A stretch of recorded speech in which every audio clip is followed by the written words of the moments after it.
Hello, everyone, and welcome to One Troll Report Podcast, episode 355. My name is Benjamin Yoder, here today talking to you about video games, singular, not plural. I had kind of a crazy week this week, the last 2 weeks, actually, so I actually don't have a lot prepared, not a lot of news stories that I want to talk about either. There was an NFT thing, but there wasn't much to say, so I'll just leave it off the table.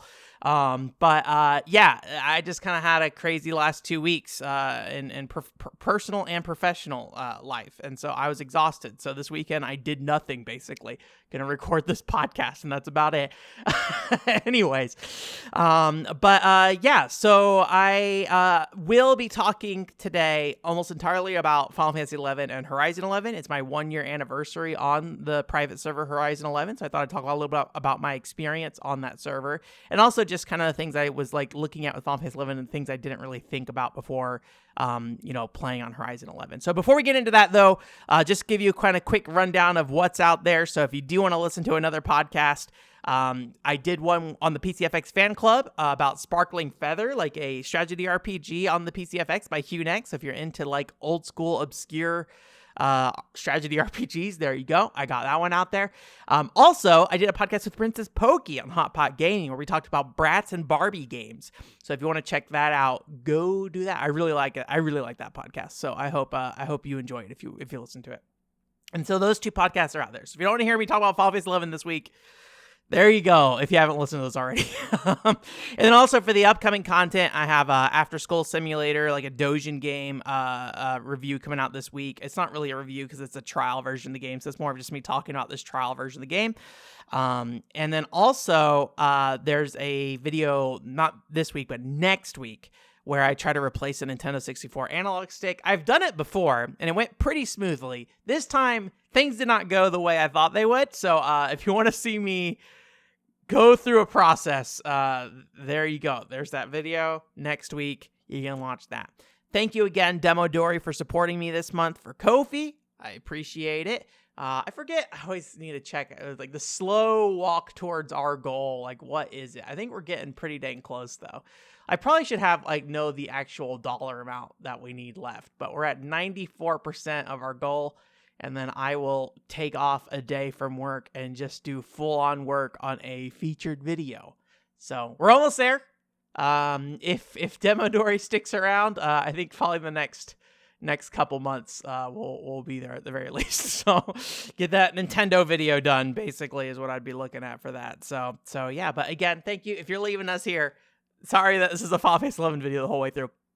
Obviously, I'm going to try to make this as accessible as possible, but it is talking like kind of in depth about a game from 20 plus years ago, but so I don't know how appealing it will or will not be.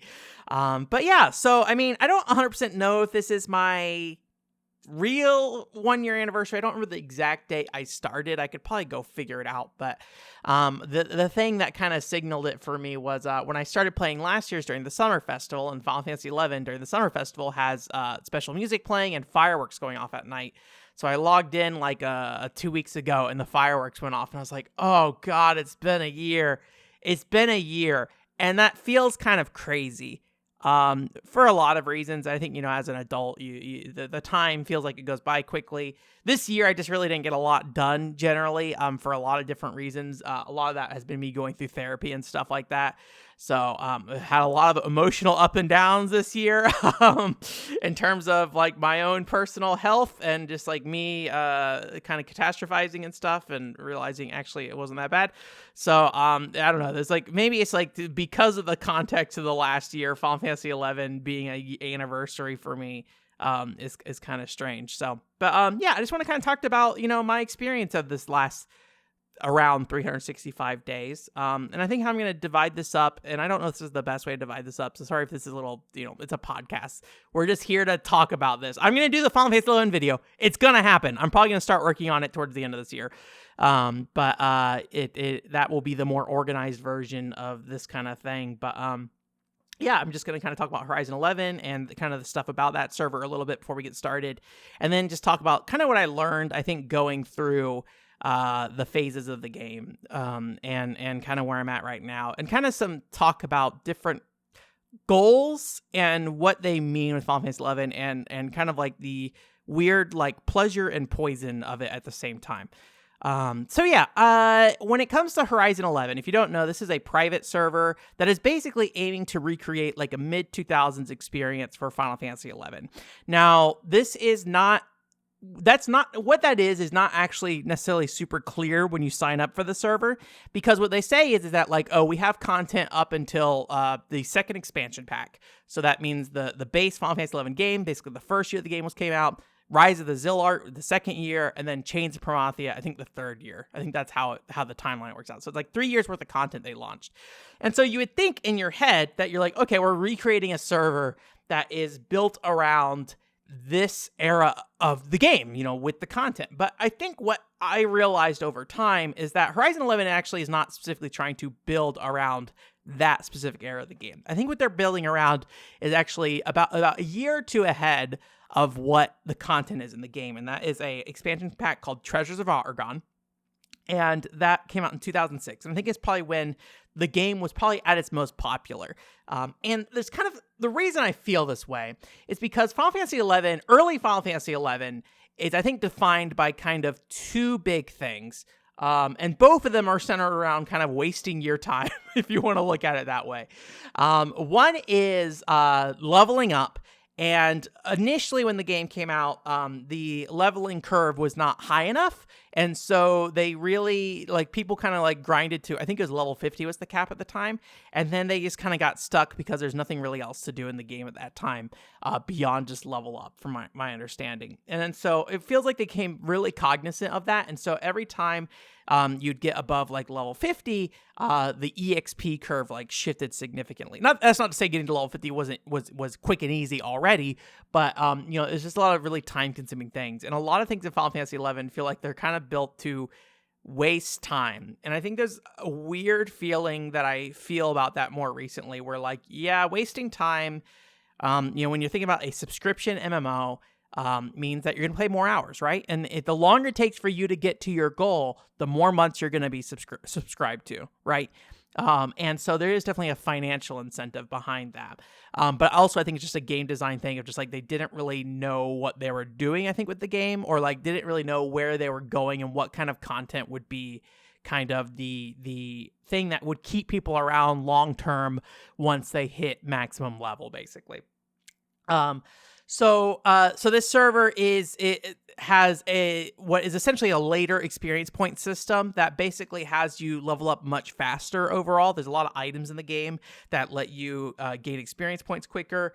They also made a lot of changes to how there's this whole thing called the EXP chain system where you can get bonus EXP from killing enemies faster in a row. And how that chain system works is different from when the game initially launched. And so there's a lot less limitations on how much experience points you could earn from chaining. And so it makes leveling a lot faster generally overall as well. So there's also, I think maybe the thing that is probably more impactful, maybe more representative of Treasure Argon, is that Treasure Argon as a game was very compact when it came to the world design. Final Fantasy 11, the base Final Fantasy 11, is built, I think, to be kind of this massive scale. One thing that I think really stands out about early Final Fantasy 11 is this feeling of trying to build a world first. There's a lot of things in the world that kind of care less about convenience as long as it can kind of convey that this world is a ongoing world that exists without you and exists kind of despite you in some ways.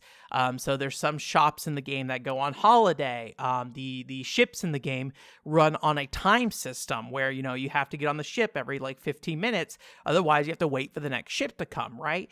And there's a lot of things in the game, when it comes to, I feel like there's things that happen on specific days and things like that. There's quests that only one person can do on the server at a time.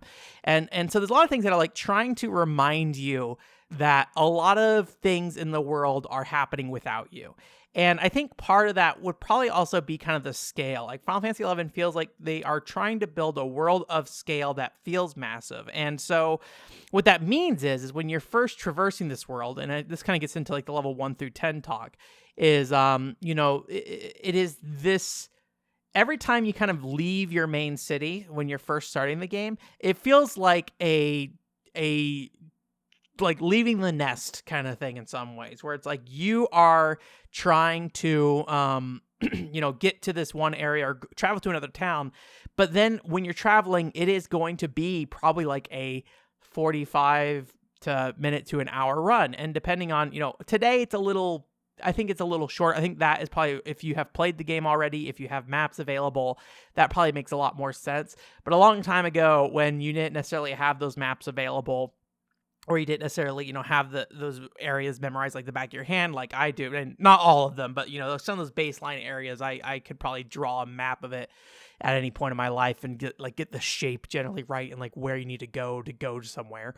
I think it would be like a multiple hour trip. And then also, there's a lot of danger when you're out there, because a lot of the monsters you're going to run across are going to be able to kill you without you being able to succeed. A lot of Final Fantasy 11, once you get past level 10, is teaming up with other people to overcome these kind of odds. So when you run into normal monsters, if they're aggressive monsters, there's a very likely chance they will kill you. And there's a lot of like danger in the world of Final Fantasy 11. And so as you get higher level, you have ways to deal with that going on.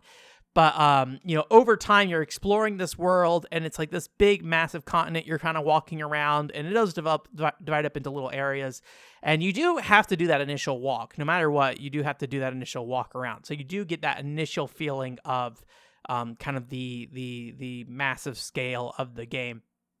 But I think what's really different about Horizon 11 is there's this whole system that got added called the Outpost Warp system, where basically once you deliver supplies to an outpost, you can go ahead and teleport there. There's a really funny story about how that whole thing seemed to get implemented, where it's like some servers had it and some servers didn't.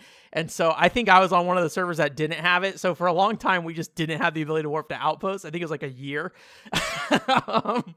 But it's kind of funny. But anyways, I think it's kind of funny. Maybe I shouldn't sit there and say it's kind of funny. Maybe I'm being nervous about it because I'm like, no, does anyone even know or care about this?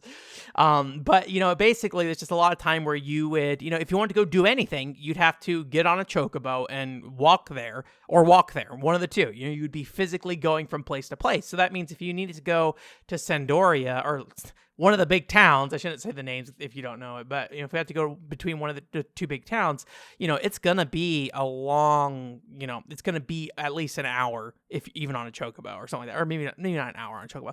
I'm trying to remember how long it was. I feel like 30 minutes was not enough on a chocobo, but I could be misremembering. Anyways, none of that matters. Really, what I'm trying to say overall, I'm kind of getting too deep into the weeds. I'm trying not to get into that. Is that there's a very increased focus on the ability to move around the world, which is something that Treasure Argon had as well. And I think also there is a more rounded approach to how jobs are built. And part of this is because they have taken later changes that happen much further down the line with a lot of these jobs. When you're playing like a paladin or something, you can have a white mage who can restore your MP pool, which is actually kind of a challenging thing on paladin, especially early on, of like maintaining an MP pool, because when you can't heal your MP while you're fighting, so you just kind of use all your MP and you're just kind of stuck without MP. There's a lot of like late game changes that they made, or changes that they made later on, that kind of helped address that. And so they kind of like rolled a lot of those changes forward. And they also made a couple of their own changes as well, especially with paladins, to help them with their like MP pool and stuff early on to help them in battles. But yeah, it made a lot of these like changes early on that they kind of brought back. So point being, Horizon 11, I think, is kind of a server that is built with like the shell of like 2006 to 2008 Final Fantasy 11 overtop content that is like 2002 to 2005. So if you are like going in expecting to get that original experience, it's just not there. But I think a lot of people would think a lot of that time was wasted time anyways, honestly. And I think a lot of it is intact enough that, if you want that original experience, it's there if you wanted to. So the things I learned playing Final Fantasy 11 last year were really interesting. Putting all the Horizon 11 stuff aside, I think I didn't realize just like how much this game kind of happens in different phases and what those different phases mean. So for context, we're not going to go further than level 60 because I, after a year, am still just level 60 and not level 75, which is the cap of the game. So, I have spent the good chunk of just this year not even getting to kind of the core goal. You can definitely get to 75 way earlier, but part of this was me just kind of like, taking the game at my own pace, playing it in different ways, trying to learn a bit. But I think one of the things that really stood out to me early on was that level 1 through 10 is like really distinct in that it is this really almost like freeing experience compared to the rest of the game, where you can go out into the world outside of your town and there's pretty minimal lack of penalty. When you die, you don't lose that much EXP, or in some cases, depending on your level, you don't lose any EXP. And a lot of the challenges you faced are things that you can overcome as an individual player. So a lot of the monsters you fight, you'll be able to burn through pretty quickly. As long as you're being careful, you can pretty much get through that whole phase without too much trouble. And while you don't have many tools, like you usually have like 2 spells on a mage, and then on a melee class, you have basically, your stats to kind of take you all the way to that, through a fight. It's definitely something that like it is this very like independent adventure that you go on, and there's a lot of like different areas around the main town you can kind of explore, but none of it's like so far enough that that you're like, it feels like a commitment leaving, right? Like you can pretty quickly go to like a local dungeon and get in there. And there's definitely a lot of like things in there that will murder you and kill you. But if you die, you only really go back, so far, kind of thing. And again, you don't lose all that much. And so a lot of the early game, I think, is defined by this ability to like explore around the world kind of as you will. And there's not a lot of direction early on either. So I think it's kind of up to you, the player, to figure out where I want to go and why am I going that way. And it could be that you just don't really have a goal. You're just like, hey, I haven't been to this area. I'm just going to go fight things in this area and see if maybe I can find something that'd be like a good fit for me to kill, and stuff like that. And there's also a lot of like different monsters that drop different items and things like that. I don't know why I described it like that. That's every video game. But I think what I'm trying to get at is that there is the ability to kind of like pick and choose monsters based off, materials that you're looking for. And early on, like crafting is not really something you can do. I dreamt of doing some crafting in my like early 1 through 10 phase. Did not work out. The materials are just not there for what you need. And also with how crafting works in Final Fantasy 11, sometimes like level 1 items require like level 60 crafting. And so like there's a lot of just weird kind of design decisions behind the crafting that I think is meant to kind of encourage players to kind of interact at different levels of the experience, even if you're like a higher level crafter kind of thing. So you can build items for lower level players, and you might need you have to level up your craft to get to the point where you can build those items for those lower level players. So there's definitely this like early on feeling of like trying to scrape by, because like you do need like every penny you can get. Like almost your entire survivability is basically built around your stats for the most part, with the exception of mages. Mages have more flexibility. And so like the armor you buy is very much what determines the life and death situation for you in a lot of cases. So it's kind of this really early interesting game that I just feels really distinct, because you are kind of in full control of what you're doing, where you're going, and also your capabilities at that part of the game. In some ways, like, and I think if I do, I was debating doing like these little chapters. If you see my like on the Patreon, if you donate to the Ko-fi, you can see my Final Fantasy 11 video up there, which basically was me trying out like kind of an approach to making a Final Fantasy 11 video that didn't really work out, but I did like chapters. And one of the things that I definitely thought about was like, when you finish level 10, there's definitely this feeling of like the original Final Fantasy, like crossing the bridge moment, where it's like, there's that you cross the bridge after the first dungeon in the game, and then there's like the characters looking back on the town, and you get this like big like set piece image kind of thing, which like almost has like a PC 98 look to it, where it's like, you know, a very like high quality drawn image of this like setting, and then you get the late title card and stuff. And like in some ways Final Fantasy 11 doesn't have that, but it kind of feels like that when you first leave like the initial like level 10 area that you're kind of in, or the areas you typically stay in with level 10, where it's like, I'm going off on this adventure to explore the rest of the world kind of thing. But level 10 to like, let's say level 30 is like a really different experience, I'm finding, where, you know, you get in, this is when you start getting to the point where like, yes, you can solo enemies, but like your ability to function on your own starts to really break down. And unless you have a job that's like really prioritized to having a lot of options and ways to kind of mitigate damage and things like that, or like offset damage onto like a different monster, like with a Beastmaster or something like that, you really need to get in a party with people to like level somewhat efficiently. And that's what this game is built around. Like, it's not so much that like, oh, it's like, this is kind of the intention of the game, is for you to get in a party with 5 other people and go and fight things together. And but there's a lot of like weird, I think, anxiety that kind of comes with this, depending on who you are. I think part of me was just like, I don't know. It's like, it's kind of weird because you're getting into a group, you don't really know what to expect. And as an adult, I know that I have to play a role in this party. As a kid, I think I probably just joined a party just like, I'm gonna hit things. And thankfully, I was playing a warrior, so guess what? I would just hit things. But you know, you need kind of like somebody to tank typically, so somebody will take the damage kind of thing. Usually somebody with like better armor or a job that has the better capability to handle that. And then you need like mages that are going to heal. And if you want to build a party, you need like a proper balance to your party and things like that.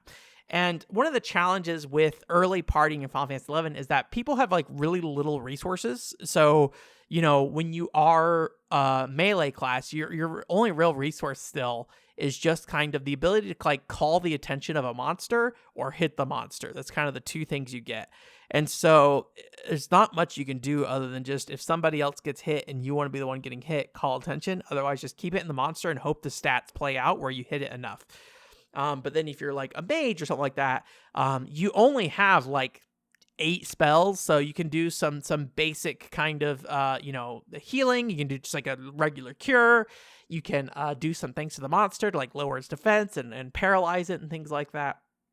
But there's just not a lot of options available. Like, the mages really are the heavy lifting early on because they are the only ones capable of really controlling the situation. And it's very much, this is true for before level 10 as well, but this game is very much a game of like resource management, I think, is what I realized going through this, where it's just like, it is about mages kind of doing their best to manage their MP pool as much as possible.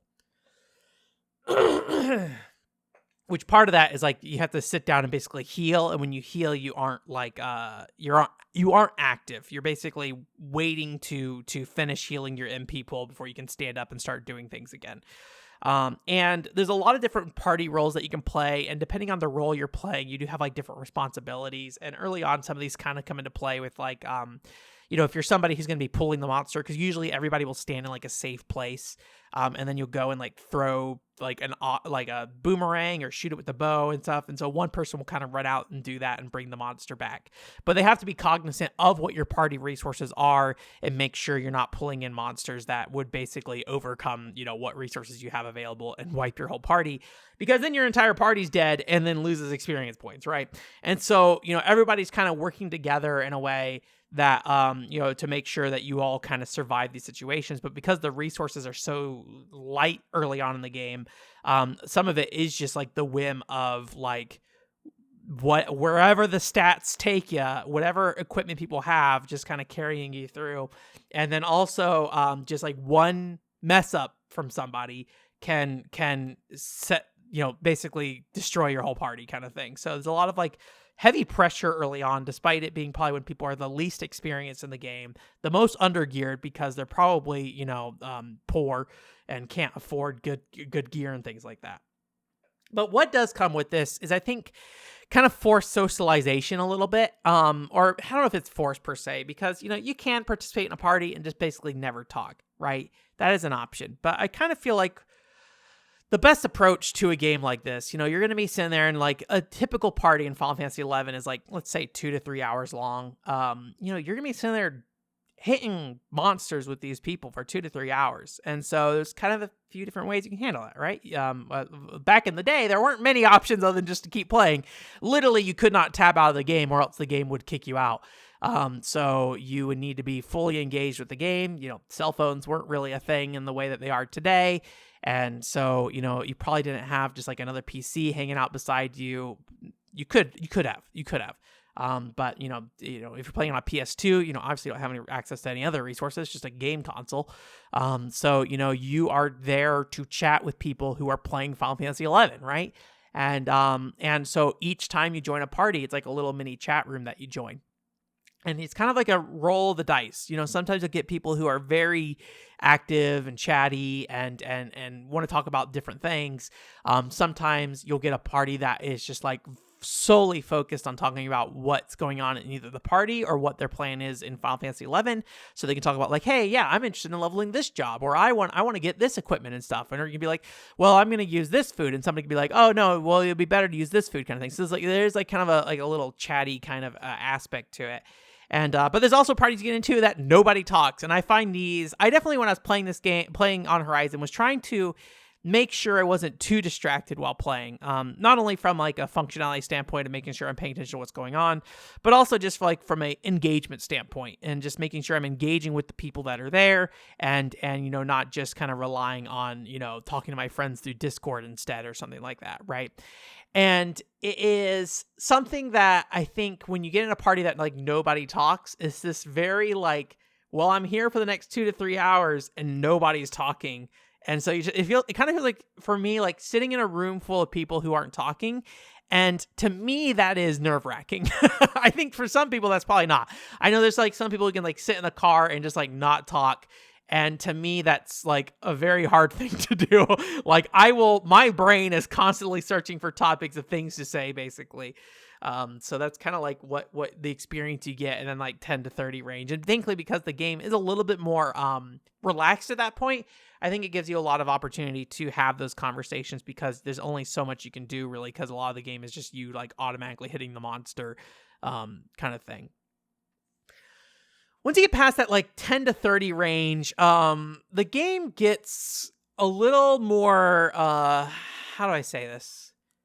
I think it's a lot more rigid.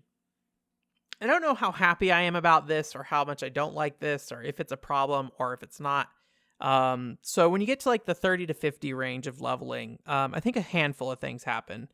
One is, I think people are just better at playing their job. It's kind of expected that, you have played enough of your job at this point that you kind of have an expectation of how that job functions. You know how it works, and you should be able to, execute on your job. And your job also starts getting a lot more resources. So you get a lot more abilities to play with and things like that. And one thing I haven't really mentioned up until this point, and it is a part of that more like 10 to 30 level range, is there's also the ability to like chain skills together in a party. So like you'll have 2 players in a party kind of coordinate using certain skills to basically create a elemental special attack that happens basically.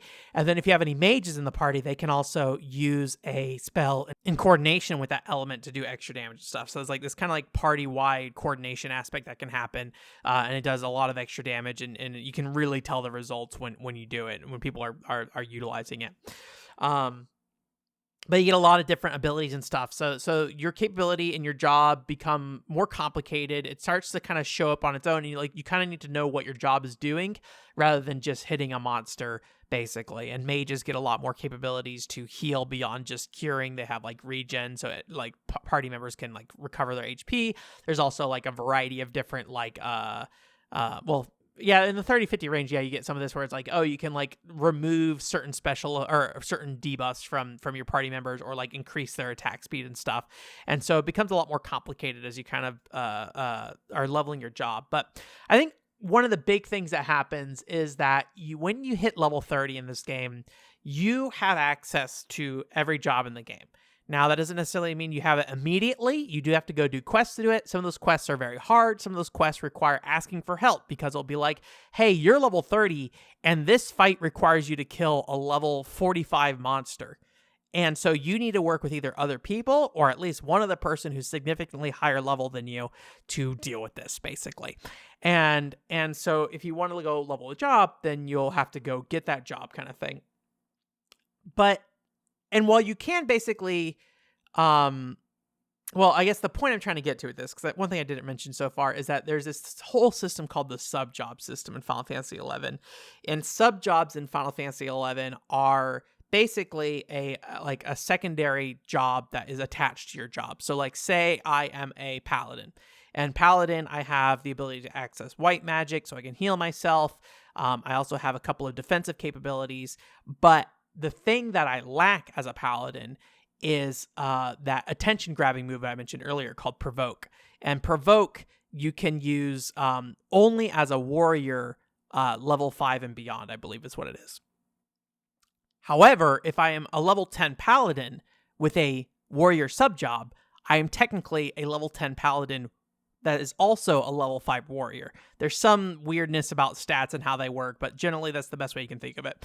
And that means as a paladin, I get Provoke. And, paladins are meant to tank monsters. So having that Provoke is pretty dang essential to, especially early on, to making sure I can do my job in the party because I need to keep the monster's attention. So I need that warrior sub-job. And so these sub-jobs become kind of essential to your job roles at times.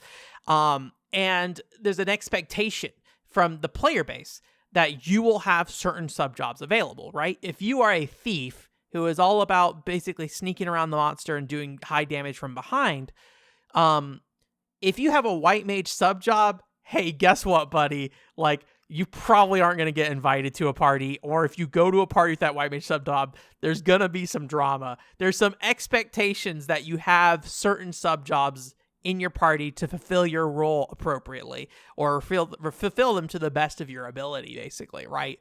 And one of the unfortunate things about that is that it creates kind of a rigid structure where there's a lot less room for experimentation. Recently, I invited a Dark Knight who had a Bard sub-job, which is very strange. I've never seen that before. And I really had a big hesitation inviting them. I feel kind of bad about this. But the build they had was crazy. And I was super happy to see that. But just seeing when I'm like building a party, like seeing them on the list with a Dark Knight / Bard sub-job, it's just like, what's going on there, buddy? What's up? Like, what's your plan with that? And like, I don't know if the execution will be good or not, right? I don't know, like, whatever they're doing is going to work out, but I took a shot at them and I invited them and it was really cool. I was like one of my most exciting things I've seen in the game in a really long time. But a lot of the game is, I think, built in a way that the community discourages that. The community just wants you to bring a reliable sub-job so you guys can get experience points at the fastest rate that you possibly can, right? And what happens is that as you get access to these advanced jobs, there's expectations that you will have certain sub-jobs available. And then part of that is you also need to level that sub-job, because just because you set your sub-job to warrior doesn't mean it's that level 5 warrior I mentioned earlier. If you haven't leveled warrior, your warrior is level 1. So if you play paladin level 10 with a warrior sub-job of level 1, it's going to be level 1 warrior. So you have to level warrior. And so it's like kind of this interconnected thing that starts happening where, like, you need a level warrior. Okay, what sub-job does warrior need? Well, warrior needs usually monk. And then it's like, okay, well, thankfully warrior or monk and warrior kind of like have interconnected sub-jobs where they kind of go back and forth. But then when you hit level 30, ninja is expected. And so you need to go level ninja now. And so you may not want to level ninja. You may never have wanted to play ninja in Final Fantasy XI. But you are now obligated to the community to level your ninja for your sub-job. And that because there's going to be an expectation. Obviously, you don't have to do it, right? But it is one of those things that, like, if you want to regularly get parties and things like that, that is something that needs to happen to some extent. So it is like part of it's like you trying to figure out with yourself, how much are you willing to like kind of give to others and things like that. And a lot of this like 30 to 50 range, I think, is you really trying to integrate into the community in different ways. And like part of that is asking for help for things. There's a lot of these missions that require, like the story mission stuff, require you to be in groups of large number of groups of people, or also if somebody's like a higher level that can help you. I personally, this is one problem I have with Horizon 11, and it's not really a problem that is like a specific decision as much as it is just the type of community playing Horizon 11. And I mean, maybe all this kind of ties in. Optimization is just kind of viewed as like the biggest thing in Horizon 11 at times, I think. And so what happens is you get these EXP parties, or you get into missions and stuff like that, where people have these very clear ideas of what they want to do, and they need you to kind of like conform to that, right? And so with an EXP party, that's not too bad, because you're just like, oh, I don't have ninja, and like, okay, well, sorry, you can't come to our party. Find another party where they don't need a ninja sub job, basically, or they don't care if you have one or not. And when it comes to missions, what happens on Horizon 11 is that everybody knows using the Beastmaster job is the fastest way and most efficient way and the easiest way to finish these missions. And so even if I go and do this mission as a white mage, chances are it's going to be a party with like 4 Beastmasters, and every fight is just like basically them summoning sheep or crabs, and like you're at the final boss of the game and it's just like a ton of crabs like stabbing his ankles over and over and over again, and it's just like there's no challenge to the fight. It's just like, okay, all these crabs are just doing everything basically. And so you're just kind of like sitting there like, okay. And so it's like all these fights that like kind of seem to be intended to be challenging, but they have been broken so much by the community at this point. And because the knowledge is out there of how those fights are and how broken they are and how to break them, I feel like there's just a tendency for people to say, we're just going to break this fight as much as possible rather than actually do it properly. And so I think if you want to play Horizon 11, you want to challenge in a lot of these fights. I'm not saying this is true for all content, just getting to like level 50, kind of the base game content. I think you probably would need to like do a synchronized group with people who are going to want to have that challenge and are going to want to have a more traditional party set up and things like that. But yeah, it's like one of the things I can't really blame the community, but like I have to kind of put some boundaries up, because there will be people who like, oh, let me just like take you through this entire story campaign the next like 3 hours. And I'm like, I don't really want to do that, right? I want to kind of experience this content as it was like delivered onto me. And while I can't necessarily ask people to do the fights in the way that I wanted to do it, because, I'm only one person, and, I need a group of at least 5 people most of the time. So I can't really ask too much without like really specifying up front, like, this is what we're doing. I still have to kind of conform to that when it comes to the party play. But when it comes to my personal parts of the game where I can explore stuff on my own, or if I can solo, I want to handle it in a more natural way that feels a lot more kind of the intended way. I had this problem a little bit with like Final Fantasy 14 as well, where I'm like exploring these environments and stuff. And then like, somebody would be like, oh, let me just like carry you to go to all these like mission objectives. And it's just like, I kind of want to just be here and do this. Like, I this is the content. This is how it was designed. And like, I want to experience it how it is, rather than like sit there and fly from mission marker to mission marker to mission marker. Right. And so like, I think you have to put that barrier down and say like, in this case where only I am affected by this, I need to put down the barrier of what I want it to be. And a lot of like, one thing that I have found myself doing when playing Final Fantasy 11 is that, and I think this is true for all MMOs, is that like there's just so many resources online now for all these games. It's so easy to find super in-depth information about these resources. It's so tempting for any situation, the second you hit any kind of pushback, to go and look it up. And part of Final Fantasy 11 as a game is built in a very obfuscated way. And I think the reason why they did that, I could be wrong, the reason why they did that, A, waste your time, but B, is to encourage you to talk to other people and say like, hey, I don't know where this thing is, and so I need help finding this thing. And so whether that be you in the area trying to find the thing, asking people, or you playing in a party and being like, oh yeah, I went to go try to do this and I couldn't find it. And then somebody would be like, oh, you have to go do this. Like that kind of communication, I think, is what is intended there, right?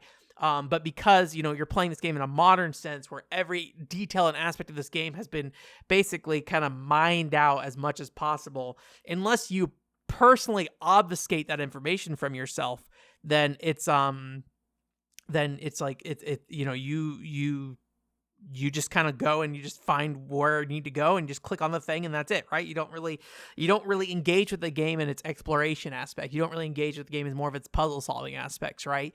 And some of those things, are challenging to figure out. Like there's one quest I was trying to do only to find out you can only do it during rainy weather, and like nothing in the quest dialogue suggests that or anything as far as I can tell. So it's just like maybe there was a hint that I missed, but I just couldn't find it, right?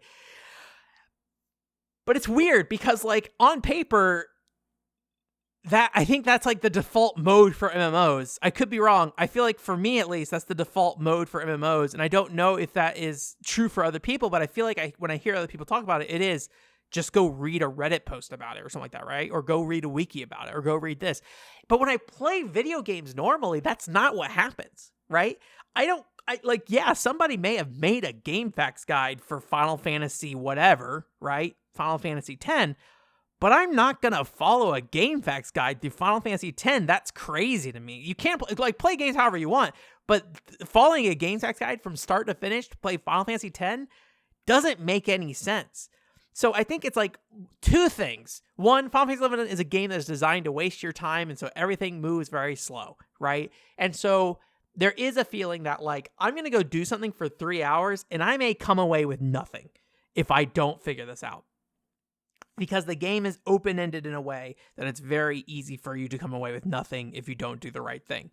Or if you're not following the traditional fast. If you're like trying to do quests without any guidance, really. And the game doesn't have markers. You have to remember where things are. You have to go click the right things. You have to go fight the right enemies, all that stuff. You have to kind of figure that out a lot of times. The game is not going to tell you that as much. So it's about you kind of exploring, being like, okay, well, I need to get this item. But also the drop rate isn't like high enough, so like I don't actually know, like I need to go kill lizards for 3 hours, but I don't know I need to kill lizards for 3 hours. So like the game doesn't tell you that, you just figure it out. And like how do you know that is how you get the item you need is killing lizards for 3 hours? It could be not 3 hours, but like the fact of the matter is it took me 3 hours to get the item that I needed from the lizards. So like chances are I could play the game for weeks and weeks on end, killing every monster in that zone every time I walk through it, but not like really dedicating myself to it.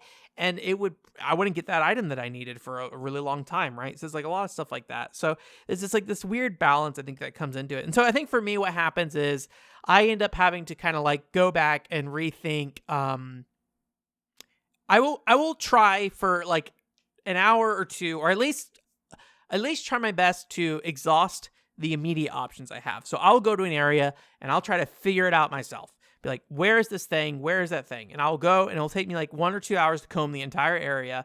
And I say, okay, I couldn't find it. I will go look it up. And I think a lot of ways that is what happens to me when I play like an RPG, right? If I get stuck in a dungeon in Final Fantasy X, I don't remember what Final Fantasy X is like, but let's say I get stuck in a dungeon in Final Fantasy X and I'm there for 2 hours and I can't figure it out, like where I'm going, what I'm doing. I will go look at game facts. And so I think part of it is like mediating yourself. But I think because Final Fantasy XI has this like pressure associated with it, with other people, I think there's a lot more room for you as the player to give up immediately and say, actually, I'll just do this now. And then you can build that habit of doing that. Because now, like, I don't have maps of it, like all the maps in the game at this point. So when I go into an area by myself, I have to kind of find my way to wherever I'm going. But if I'm like trying to get to a party, I'm not going to put them through that, right? I'm like, they're not going to wait an hour for me to find my way through like a glacier zone with like a ton of cliff sides, right?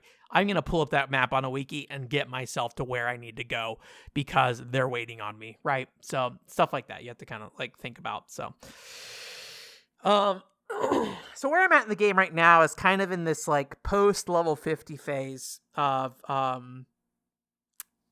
guess you could call it preparing for endgame, right? You kind of have your job settled in, and a lot of what you get capability wise now with your jobs is more about enhancing your current capabilities. Your job kind of plays as it plays. And what I'm finding is that when you're trying to look into like enhance your capabilities, mostly, it's more about finding gear that is a nice change off between affordability and impact, right? And so there's a lot of gear that is, at this part of the game especially, that can be useful longer term, or maybe the best piece of gear in the game. And so it will cost a ton of money. So you have to you have to kind of pick and choose what you're going to invest in, kind of thing. Most of the time, I think a lot of jobs you will find don't really need the best gear. And so like trying to have all the best gear in the game is probably not really that useful. Or maybe not, I wouldn't say not that useful, but not really, like, if you're just experience points leveling and stuff, you can kind of just have the basics for the most part. Invest in some gear that makes sense for your job.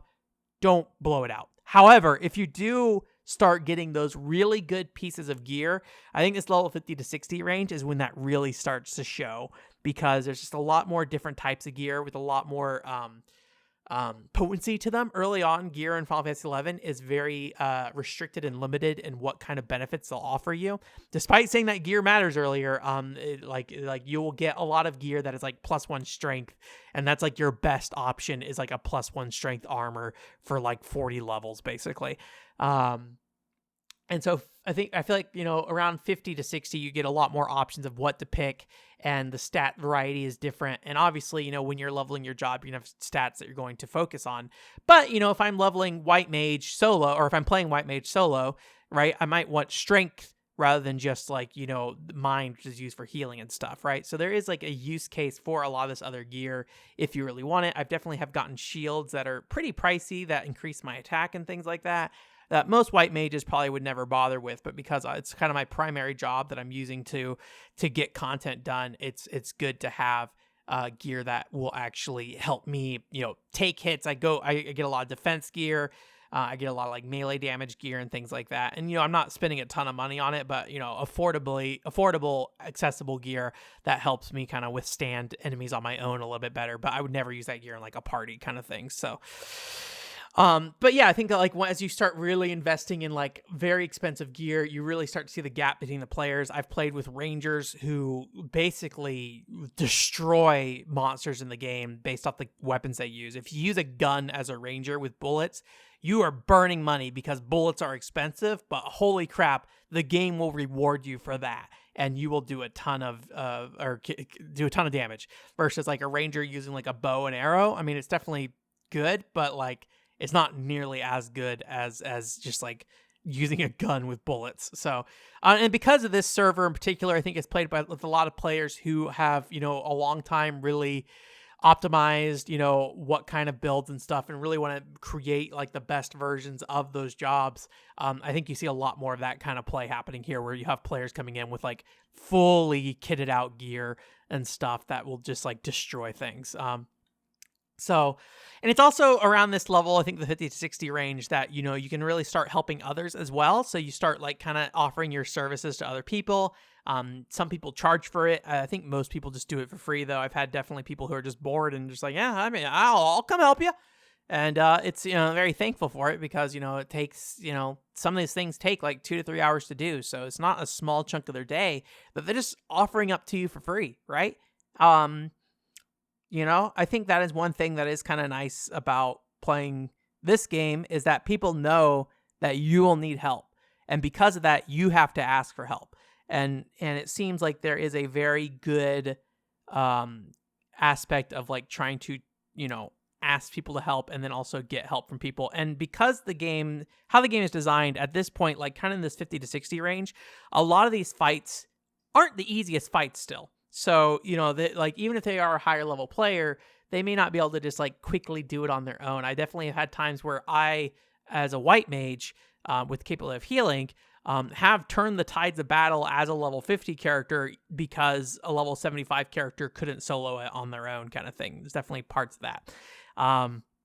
And so, it's this weird, interesting dynamic where like I am contributing to a level 75 player kind of thing as a white mage. But, it's kind of a special case with white mage because like if you were like a level 50 warrior, I don't know how much you could help as much with like a higher level monster kind of thing.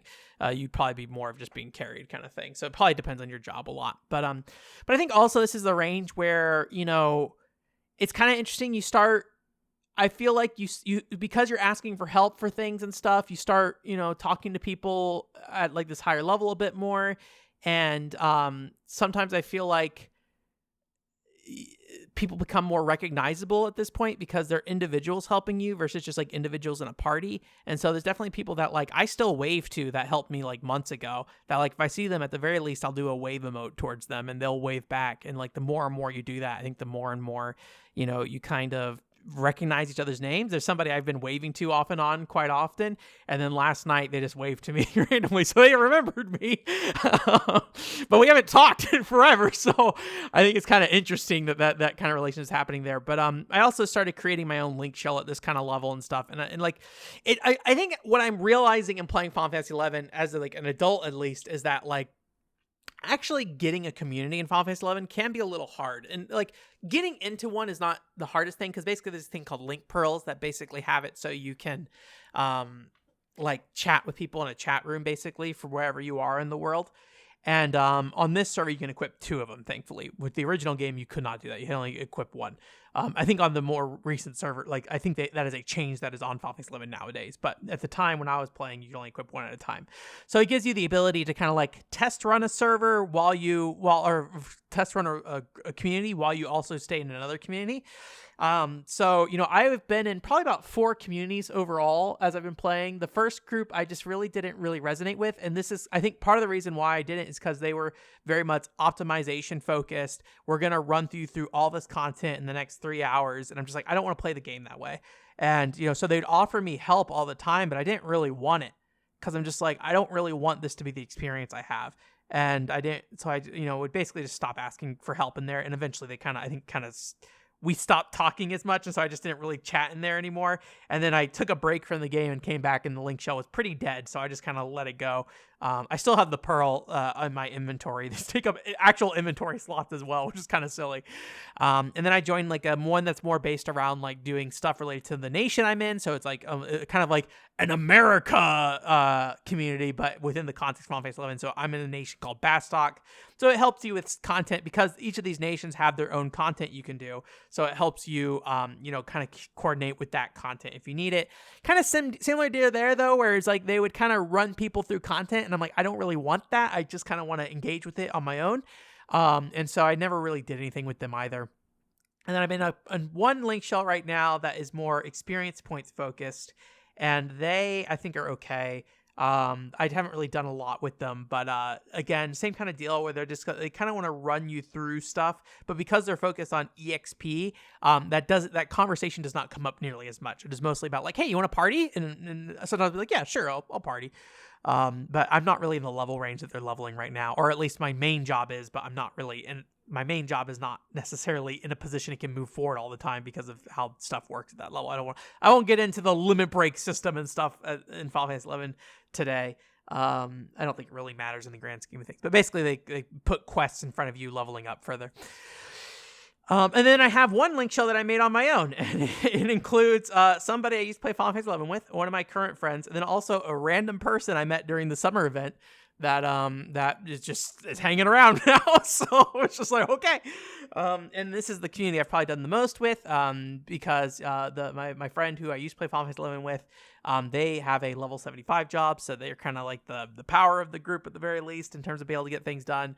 They're also pretty available right now, but that's changing soon. My other friend just started, so I'm kind of playing the role of helping them. And this other random person also kind of just started, but they also are kind of in the mindset that I am, where it's like, hey, I actually kind of just want to do content my own. So I'm trying not to I will offer my services if they need help, but I'm not going and I'm just going to be like, no, why don't you just do this kind of thing? And so, yeah, it's been it's kind of a fun little community. We do little EXP parties together, and that's just kind of what we've been doing. And so, with 4 of us, it covers, 4 slots in a party, right? So, and because of the kind of the flexibility of leveling, on this server in particular, where you can level sync between 1 through 10 levels of each other, there's a little bit more flexibility in how much, our jobs can kind of align or not align and things like that. So it's actually worked really well. It's a really small community, but I think it's really good, which I think was what I was looking for, of just a group where I know every person in this group and I recognize their names. And, I didn't want that just to be people I knew before, though. I wanted to also integrate new people and things like that. And I was very happy to at least get one person in there. And I always try to keep an eye out and keep an open mind of just like, hey, does this person feel like they'd be a good fit for this? And I'll go ahead and throw them the link shell. I don't think too much about it. So if it's like, if somebody's like, hey, can I join your link shell? I'm like, yeah, sure, whatever. I don't care. And most of them leave pretty quick because it's a very small shell. So it's very often that like only one person is online. So, or community, I should say. So yeah. So that's where I'm at right now. I'm in that kind of range. I just kind of built this little community and hopefully it keeps going. And it's been, I think most people in there, I think we're generally doing things that I think we'll kind of align on, which is I think generally kind of good. So yeah.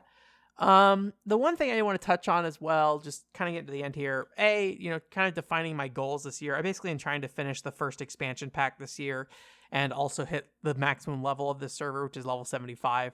That's kind of my goal. And so thankfully it's a kind of a long-term process, and Final Fantasy 11 is a experience that is a relaxing experience for me. It's very different than playing most other video games where I feel like there is a pressure on me to get them finished, where Final Fantasy 11 hasn't really felt that way up until this point. That's not to say that I couldn't potentially make it. I'm saying by the end of this year, I want to be at this point, but at the same time, I think I'm not going to stress too much about it if I get to the end of this year and I don't reach it. But I think I'm on pace to be able to get there and wrap it up probably sometime around like October or November, I think is where I'm thinking.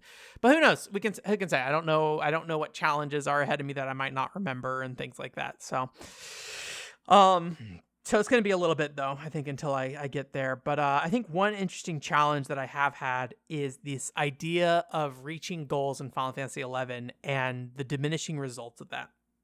So like I said earlier, there's like things in the game that you want to do. Like obviously I want to get to this ultimate goal of hitting 75 and finishing the expansion. But one of the things that I find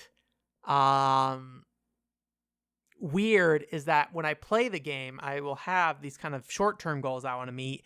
And in some ways, doing these short-term goals is very appealing, because it's just like, oh, it's right there and it's available to me. And I think with one thing with Final Fantasy 11 is I'm realizing is that like it is a very consistent progression versus other things in life where they may not necessarily be a consistent progression, right? So like let's say, for example, I want to go out and meet people in real life or something like that, right? And I go out to wherever, convention, right? And I went to the convention and I did all my stuff at a convention, and I went there and I talked to people and stuff, and I came back and then I didn't ever maintain any connection with any of those people at that convention.